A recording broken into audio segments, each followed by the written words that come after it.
μιλήσουμε σήμερα για τις ενέσεις αδυνατίσματος και πιο συγκεκριμένα για το πόσες είναι αυτές οι ενέσεις και για μια ερώτηση που δεν μπορώ να βρω απάντηση στο διαδίκτυο και είναι ποια είναι η καλύτερη ένεση.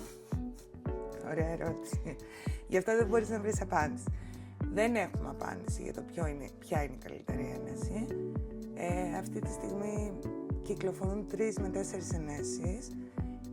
Το ποια είναι κατάλληλη για τον καθένα είναι κάτι που θα αποφασίσει ο γιατρός και μόνο που θα τη συνταγογραφείς. Δηλαδή ο γιατρός θα πάρει ένα αναλυτικό ιατρικό ιστορικό, συνοδά νοσήματα που μπορεί να υπάρχουν και θα αποφανθεί ποια είναι η κατάλληλη ένεση για τον κάθε άνθρωπο. Τώρα, ποια είναι η καλύτερη? Δεν ξέρω. Ξέρουμε ότι υπάρχουν διάφορες κατηγορίες ασθενών με διαφορετικές αποκρίσεις. Δηλαδή, μια μεγάλη κατηγορία κάνει την ένεση και χάνει βάρος χωρίς σκόπο, χωρίς παρενέργειες και έχουμε και μεγάλη απώλεια βάρους που είναι και λίπος, που είναι εντυπωσιακό. Έχουμε όμως μια κατηγορία ανθρώπων η οποία δεν αντέχει τις παρενέργειες, οπότε διακόπτει. Έχουμε μια κατηγορία ανθρώπων που ενώ κάνει την ένεση δεν χάνει βάρος και έχουμε και μια κατηγορία ανθρώπων που ενώ κάνει την ένεση παίρνει βάρος. Μικρά ποσοστά, εγώ προσωπικά είχα 2 τέτοια περιστατικά, τα οποία ενώ κάναν την ένεση, ανέβαινε το σωματικό τους βάρος. Ακούμε πολύ συχνά ότι όντως χάνουν περισσότεροι πολύ βάρος, αλλά τα ξαναπαίρνουν πίσω τα κιλά. Ισχύει όντως αυτό? Λοιπόν, η αλήθεια είναι ότι σύμφωνα με ερευνητικά στοιχεία, έχουμε ένα μεγάλο ποσοστό των ανθρώπων που όταν διακόπτουν την ένεση, παίρνουν βάρος τουλάχιστον τα 2 τρίτα από αυτό που χάσανε. Είναι ένα μεγάλο ποσοστό. Και κάποιοι το παίρνουν και όλο. Γιατί γίνεται αυτό? Λοιπόν, ο οργανισμός έχει ένα set point. Αυτό το set point είναι ένα εύρος σωματικού βάρους που έχει συνηθίσει να είναι εκεί ο οργανισμός μας. Δηλαδή, αν είμαι 80 κιλά, έχω ένα set point από 77 μέχρι 83, οπότε είτε χάσω βάρος απότομα, είτε πάρω απότομα, ο οργανισμός μου τείνει να επιστρέψει στο set point. Άρα, αυτό το βάρος είναι σαν κεντρικό σημείο για τον οργανισμό.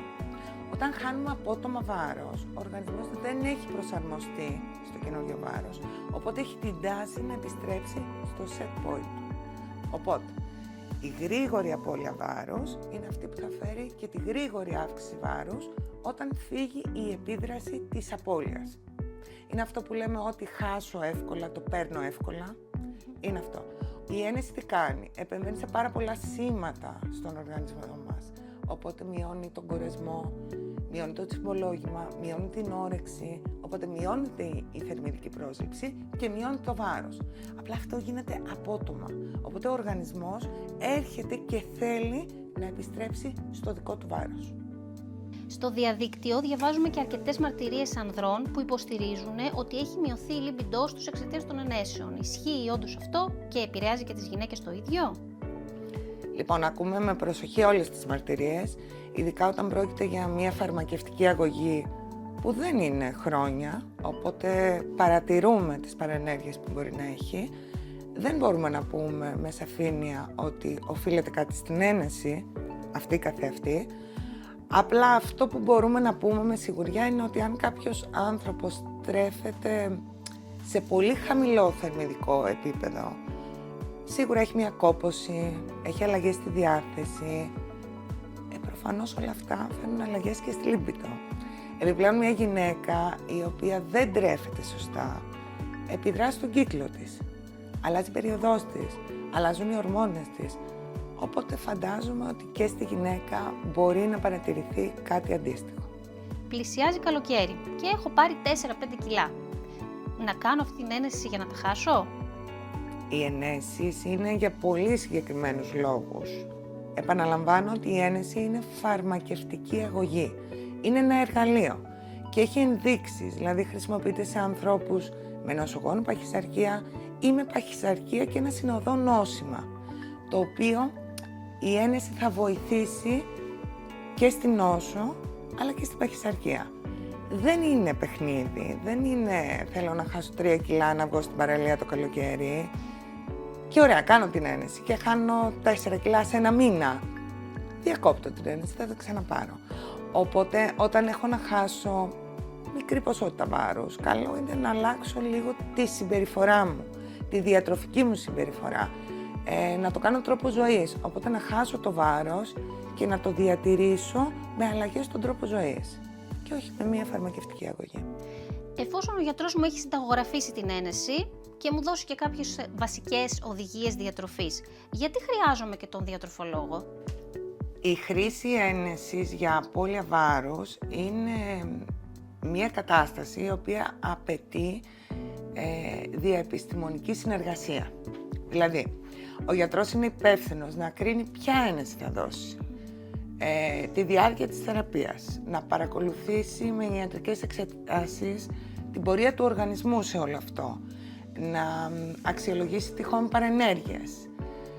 Ο διαιτολόγος έρχεται για να συμπληρώσει κάτι άλλο. Η ένεση ναι μεν κόβει την όρεξη, μειώνει το τσιμπολόγημα, χάνεις βάρος, αλλά ο διαιτολόγος έρχεται να σου μάθει συμπεριφορά με το φαγητό. Η ένεση θα σταματήσει. Όλα τα σήματα που δίνει η ένεση για αύξηση κορεσμού, για μειωμένη τροφή θα σταματήσουν. Οπότε θα επιστρέψεις σε μία συμπεριφορά. Ο διαιτολόγος πρέπει να σε εκπαιδεύσει για να μάθεις να συντηρείς αυτό το βάρος με τη δυσκολία που είπαμε πριν, ότι όσο πιο γρήγορα χάσεις το βάρος, τόσο πιο πολύ θέλει να γυρίσεις στο set point του. Οπότε, αφού θα τα έχεις χάσει και γρήγορα, πρέπει να εκπαιδευτείς στα καινούργια σήματα που θα έρθουν. Δηλαδή, στη διαχείριση της πείνας, της λιγούρας, στην τακτοποίηση των γευμάτων, στο πώς ξαφνικά εκεί που δεν πίναγα καθόλου έχω αρχίσει και νιώθω πάλι πείνα. Στο να διαχειρίζουμε όλα αυτά τα καινούργια σήματα που είχαν κοπάσει με την ένεση και με τη διακοπή της ένεσης επανέρχονται. Γιατί η ένεση έχει συγκεκριμένο χρόνο δράσης, εβδομαδιαίο κυρίως. Γι' αυτό και η ένεση γίνεται μία φορά την εβδομάδα. Οπότε όλα αυτά με τη διακοπή θα γυρίσουν. Οπότε εσύ πρέπει να εκπαιδευτείς για να συντηρήσεις το βάρος σου. Ο ρόλος του διαιτολόγου σε όλη αυτή τη διαδρομή είναι διτός.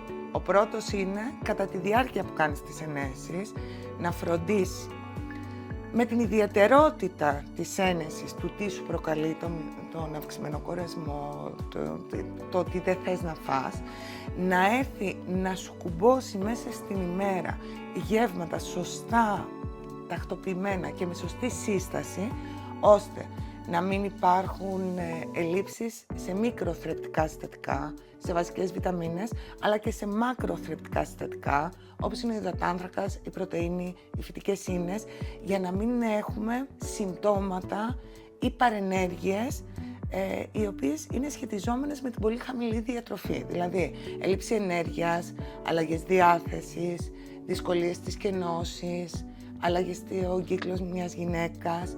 Οπότε έρχεται ο διαιτολόγος μέσα στη διαδρομή αυτή που κάνεις με την ένεση να σε φροντίσει διατροφικά για να το κάνεις σωστά.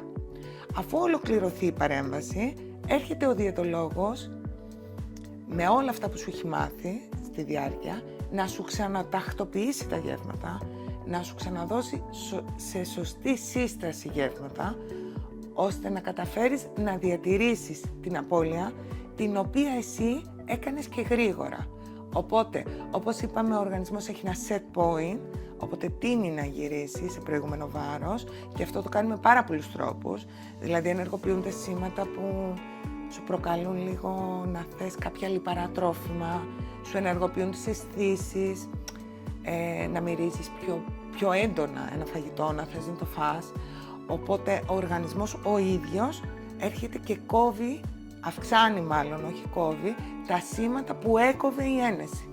Οπότε εμείς καλούμαστε σε αυτή την περίπτωση να βοηθήσουμε τον οργανισμό, να εκπαιδεύσουμε το άτομο, να διαχειριστεί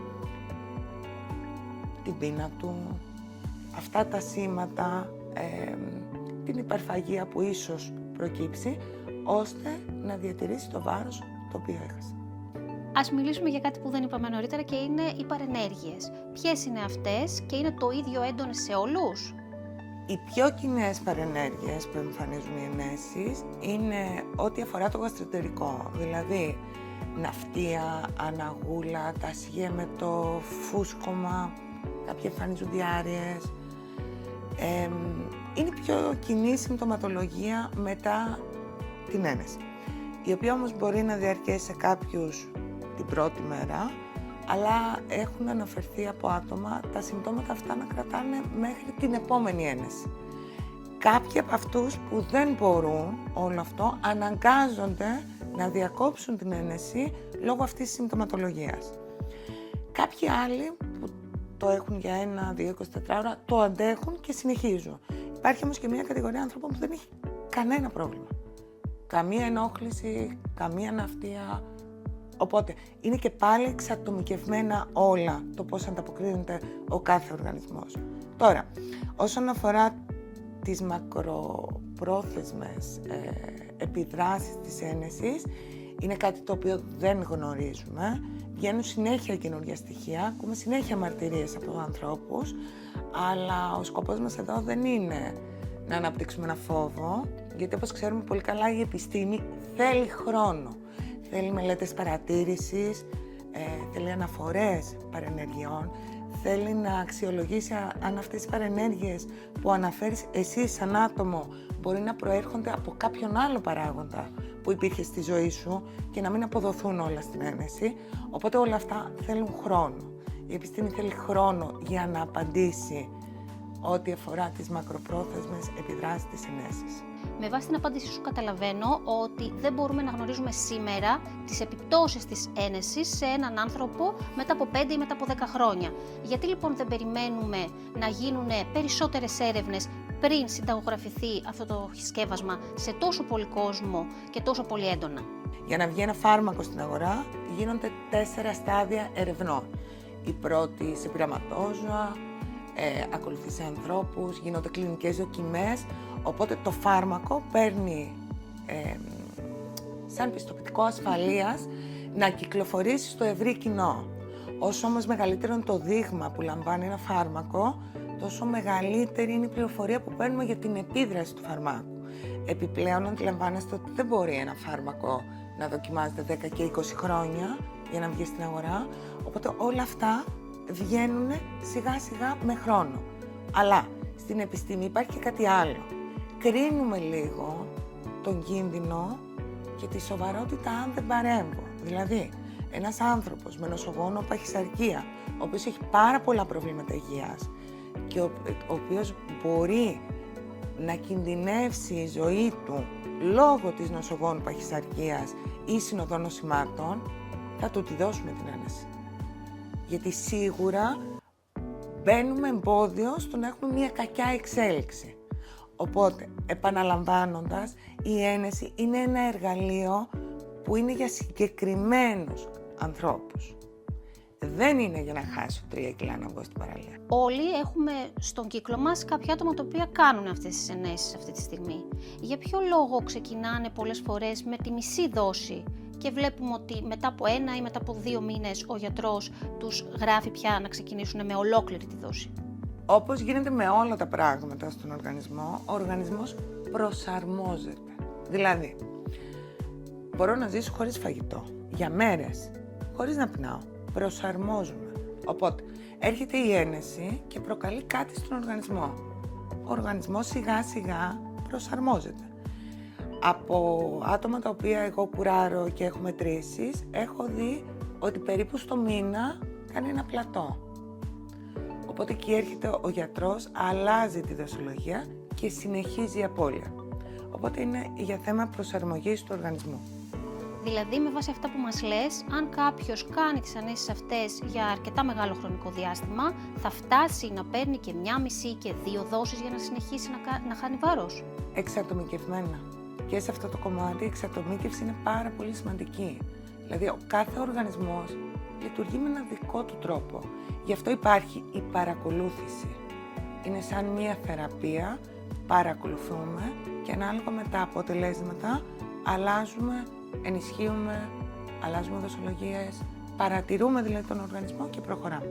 Διαβάσαμε πρόσφατα και νομίζω το είδαμε και στις ειδήσεις για κάποια χάπια δυνατίσματος, τα οποία θα αντικαταστήσουν αυτές τις ενέσεις. Ισχύει όντως και έχουν έρθει και στην Ελλάδα?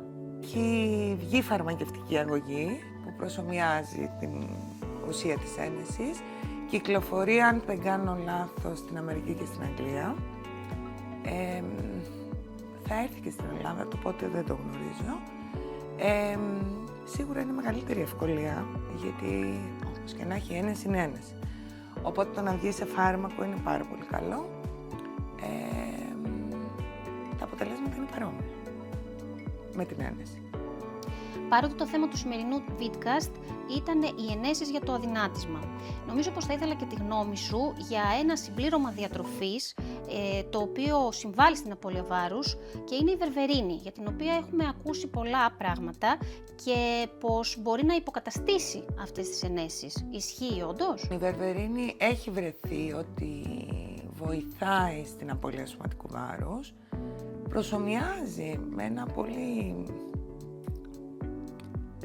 μικρό ποσοστό την ένεση, δεν μπορούμε να πούμε ότι είναι η ένεση, και σε κάποιες περιπτώσεις έχει και τις ίδιες παρενέργειες με την ένεση, δηλαδή τα γαστροεντερικά, την αυτεία και ούτω καθεξής. Επιπλέον έχει αναφερθεί ότι μπορεί να βοηθήσει τα επίπεδα χολυστερόλης και ζαχάρου του αίματος. Είναι ένα συμπλήρωμα διατροφής που υπόσχεται πράγματα. Εκεί πάμε πάλι και στην εξατομικευσία, δηλαδή αν δω σε έναν άνθρωπο ότι υπάρχει μια δυσκολία, θα μπορούσαμε να τη δοκιμάσουμε και να παρατηρήσουμε. Αλλά πας εξατομικευμένα, βλέπεις, παρατηρείς και κοιτάς πώς μπορείς να βοηθήσεις.